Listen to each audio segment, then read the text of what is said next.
Hello everyone, it's Shel C from PaperOcotilloStudio, and today I'm sharing with you the hashtag Pick Your Passion Hop 3, which is the third iteration of this hop, which is all about what you're passionate about at the time that you're making the video. And there are a lot of people participating. It's organized by my friend Peg Robinson. And so be sure to go down below the video. After you've watched my video, go down there and there's links. And you click on the first one, it takes you to the next person in the hop, and you can hop through. You can see what other people are passionate about, what they're learning, what they're interested in this month. And you might even find some channels that you haven't seen before. So be sure to go down and check out those links. So something that I'm passionate about all the time, not just this month, is not wasting things. I get very irritated by our disregard for how much waste we're creating. Everything is just junk. Everything just gets thrown in the pile over there at the landfill, and it just bugs me. I don't like to waste stuff. So part of that is not wasting stuff in my studio. I like to make sure that my paint doesn't get wasted. I like to make sure that my paper doesn't get wasted. I try to reuse things and upcycle things, and that's what I'm showing you today is a project that I did. The basis of it is a box, and it's the toaster strudel box. I admit it. I ate the last toaster strudel out of the freezer, so sue me. I ate it. So I decided to make it into some covers for some journals. I made it into two because I kind of like that small size of like about 5x5 or 4x4. It's a good size to work in when you're traveling, and these are just fun to make. So I got this piece of paper out, and I know that some of you are doing gel printing this month because there's a big challenge thing with prompts going on. And if you are, I know you're creating this type of paper. I made this piece of paper the other day when I was working on my Harvest Moon project, which has already come out, so you probably have seen it. And I gel printed a landscape. And so this paper is the roll-off paper. When you're using your brayer, you have excess paint on it that's wet, and you don't want to put it on the next time that you are rolling something else onto your plate with a different color. So you roll it off onto paper. And I really think that this roll-off paper is something you should keep. I don't think you should throw it away. I don't think you should trash it. I think you should reuse it. And so this whole project, from start to finish, is all about roll-off paper. I make tons of it because I gel print all the time. I love to gel print. I love to make patterned papers and with lots of colors of paint. And I end up with these pieces of paper that usually have roll off on both sides. So this one, I am just, you can see what I'm doing. It's pretty self-explanatory, but I've laid out my cover box, which I trimmed down. Then I have made the first piece slightly larger, cut it out with scissors, folded it in on all four sides and glued it down. A little tip is that you can fold in on the corners, you can cut them at diagonals, fold in that diagonal a little bit, and then you'll have a nicer finish on the inside. But I know you guys know how to do this. I know you've seen this a million times. And I'm using tacky glue. This is my favorite glue for this type of thing. I also wanted to go very cheap, and tacky glue is cheap. It's something you can find easily. Everything that I used in this project is cheap. Cheap. I didn't use expensive mediums. I didn't use expensive paints. I didn't use, it's mostly just things that would have been thrown away anyway. Sorry about my throat. So I'm using a bit of tacky glue. Make sure that you get the glue all over the piece, all the way to the edges. And a good way to do that is to use an old key card or credit card that's not in use anymore to spread. And that's something everyone has. We've all got something like that. So you can spread the glue all around, make sure that it's not bumpy, it's all smoothed out, and it's gone all the way to the edges. And then you can use that card as well to smooth it down and make sure that it's adhering everywhere to the box. So that's what I did. I'm covering the insides, and I did piece the back piece, the one on that's going to be the back cover, When it's finished, you can't tell. No one will ever notice that it's been pieced. I just wanted to use up the rest of that paper, that first roll-off paper. And then this piece is cut out of a second one because I didn't have enough paper left from that other one to do both inside covers. I also reinforce the spine with an additional piece of the box, which you saw me do earlier, and then I cover that first, and then I butt up the other two covers on the inside and outside to that line, and it makes a good cover to the crease, because the crease can sometimes be a bit problematic where it folds, it doesn't want to glue down. So then to decorate it, so now I'm completely covered front and back, the piece of cardboard, and now I'm getting out some more trash.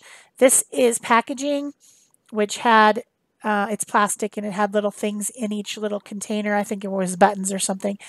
And I just kept it because it makes a fun pattern. It's fun to use on my gel plate, and it's also just fun to print with it. It makes a interesting pattern. So I'm using some of the same colors that are on the roll-off paper. I'm printing with my little rectangle thing if I find an area that I think needs a little bit more pattern. And I'm also filling in with my finger if there's areas that seem a little bit bare, or a little piece of paper tore off or something. Sometimes the paper will peel back when you're brayering. If your brayer is too sticky, you haven't rolled it off soon enough, you might peel the paper a little bit. So you can just cover that up with your finger. Then the next tool that I used is a thread spool. I was sewing the other day when I made the little witchy outfit, the stencil girl stenciled fabric made into a witch outfit, and I ran out of color of thread. Surprising, right? When do we ever run out of thread? We do eventually, and that is the thread spool from the inside. And then now I'm adding a little bit more pattern to unify everything with some sequin waste. Sometimes people call it punchinella. It's the wasted part of sequins, the part that the sequins aren't in anymore. They got cut out. And then I'm also going to use some bubble wrap, and I'm just using a cheap cosmetic sponge. None of this stuff is expensive. Most of it's free, but none of it is expensive. So I've put enough pattern and color on the inside cover, and I'm going to use my Posca pen, another very inexpensive and very useful tool, to do some scribble writing around the outer edges of those wagon wheelie looking things, which are the spool prints. So a little bit of random scribbling. Then flip it over, and I'm going to do basically the same stuff on the other side. I'm touching up, I'm adding color with my finger.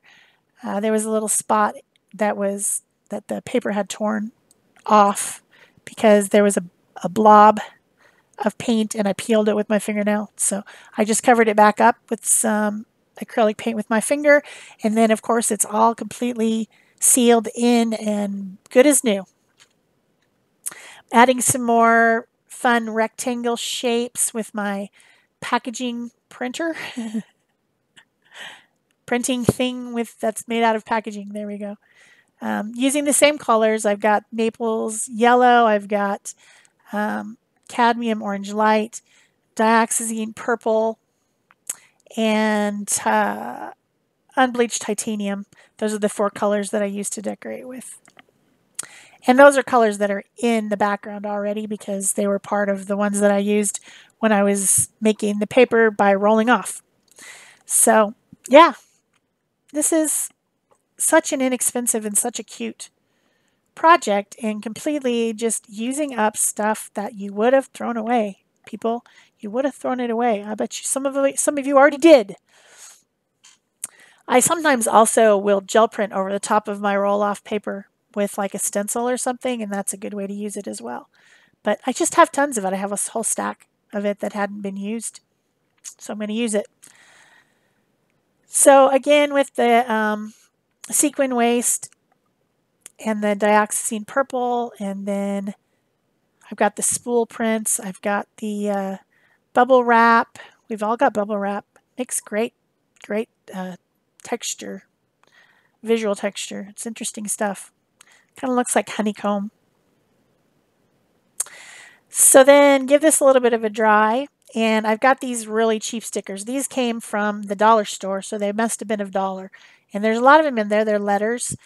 And they were in, they're made for children. They're made out of fun foam. They've got a sticky back.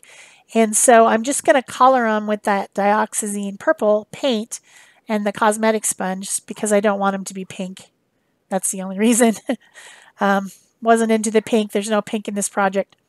So then I am going to stick them on. And they are sticky on the back, so I'm using a ruler, a straight edge, to make sure that I try to keep it centered and straight. I'm terrible with stickers. I make them go up. Writing too, it's terrible.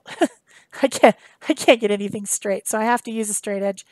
And then I just barely stuck them down, and I'm putting some tacky glue behind them before I completely stick them down because I know that they'll come back up if I don't. I want to make sure that they're on there permanently. So, of course, love is always a word that I love. And this is you pick your passion and hop anyway. So, love and passion and that stuff all goes together. So then I make sure that they are nice and dark, adding a little bit more paint to them. They are raised off the background, so I can sponge over the top a little bit if I don't press too hard. And then I've got my scribble writing going around the wheel shapes again. It is writing, but it's not writing that you can see. But in order to make it more varied, I don't just scribble. I think about something that I'm writing, and I write it in a very sloppy way so that my hand does give different loops and, it's not just scribbles. Although it is, because you can't read it. You can't read what it says. No one's ever going to be able to read it. I can't even read it. It's not real words. I'm just saying that what my brain is thinking about as I'm doing it, if that makes sense. Then I'm going around the words, and while I'm doing that, I'm also coloring the edges of that pink fun foam because you could see the edges were pink, and so I'm like kind of leaning the Posca pen in a little bit so that it will get the sides as well as making a mark all the way around the letters so they stand out from the background a little bit better. And then I went over the letters and added some pattern to them with the bubble wrap again so that they're not as, they look better. They just look better. And then I'm going to take another piece of this cardboard. I pulled it out of the trash. It's from the same box. And I'm putting on some, this is tissue that has the extra paint that I was using to clean up the plates, just to make sure that all the paint was off of them when I was using them the other day. And this is just tissue that came in a package, and it's all wrinkly and nasty, but it's good for making collage with. So I put a few pieces of that down, gave it a good dry, made sure it was flat, and then cut it out into the shape of a heart because I like heart shapes. Glued that on the front, went around the edges with the black pen because love, hearts. Yep, hearts with love. Love with hearts, hearts with love, love hearts. And I needed to give that a good dry because I'm going to go around with the pen again. And I do keep writing the pen off onto my scratch paper. And that little bit of scribbly stuff on the scratch paper will get used in a collage someday. It's great stuff. It's like random patterning that you can add to a collage and help blend things together and stuff. I took my straight edge and went around and made a few little lines around the cover as well. And I'm pretty happy with that. I'm done with my cover. It's all getting pretty dry.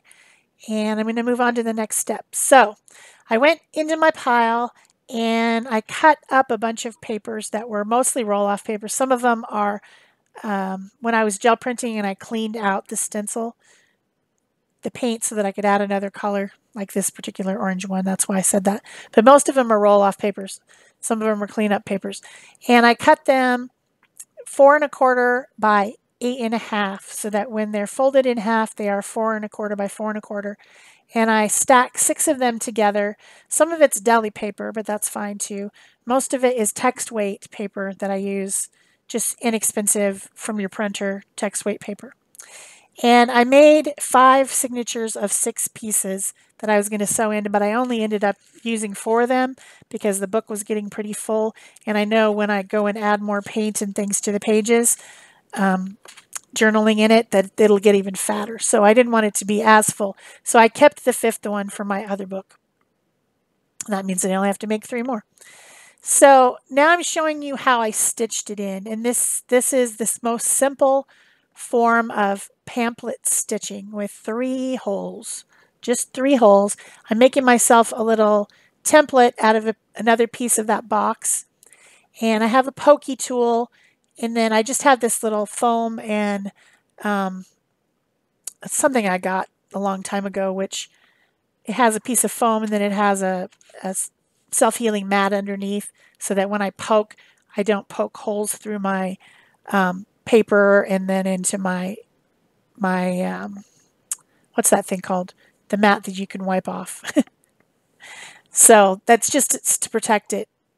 You could just, use anything to do that. It doesn't have to be this little thing I have in a kit from a long time ago.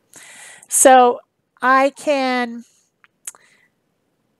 basically the way I did this was I started in the middle because I wanted a leftover piece of string hanging out so that I could put the beads on, because I like to have a little string of beads at the back side of my books. I think it makes them look cute.